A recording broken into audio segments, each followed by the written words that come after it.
ଆଜି ଶୀତୁଆ ସକାଳର ସମସ୍ତଙ୍କୁ ମୁଁ ଶିବମୁନି ସେବା ସଂଗଠନ ତରଫରୁ ସମସ୍ତଙ୍କୁ ସପ୍ରେମ ଜୟଜୀବ। ସାରା ସଂସାର ବିଗିଡ଼ି ଯାଇଛି। ସାରା ପୃଥିବୀରେ ଯେତେ ମଣିଷ ଅଛନ୍ତି ସମସ୍ତେ ହେଉଛନ୍ତି ମଣିଷ। ସମସ୍ତଙ୍କ ଭିତରେ ସେଇ ନାଲି ରକ୍ତ ରହିଛି।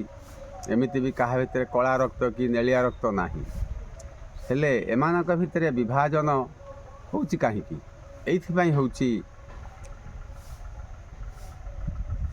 କାଳ ସମୟ ଅନୁସାରେ କିଛି ଲୋକ ନିଜର ଅହଙ୍କାରକୁ ବଢ଼ାଇବା ପାଇଁ ଆସିକରି ବିଭିନ୍ନ ପ୍ରକାର ଧର୍ମ ତିଆରି କରିଦେଇଛନ୍ତି। ଜାତି ଧର୍ମ ବର୍ଣ୍ଣ ନିର୍ବିଶେଷରେ ସମସ୍ତେ ହେଉଛନ୍ତି ମଣିଷ। ସମସ୍ତଙ୍କ ଭିତରେ ଆତ୍ମା ଅଛି। ହେଲେ ଯେଉଁମାନେ କି ଏଇ ଘରକୁ ସଂସାରକୁ ବିଗାଡ଼ି ଦେଇଛନ୍ତି, ଧର୍ମ ଚିତ୍କାର କରିକି ବିଭିନ୍ନ ବିଭୀଷିକା ତିଆରି କରିଛନ୍ତି, ସେଇ ଧର୍ମ ରକ୍ଷକମାନେ ହିଁ ଦାୟୀ। ଏତିକିରେ ରହୁଛି। ଜୟ ଜୀବ।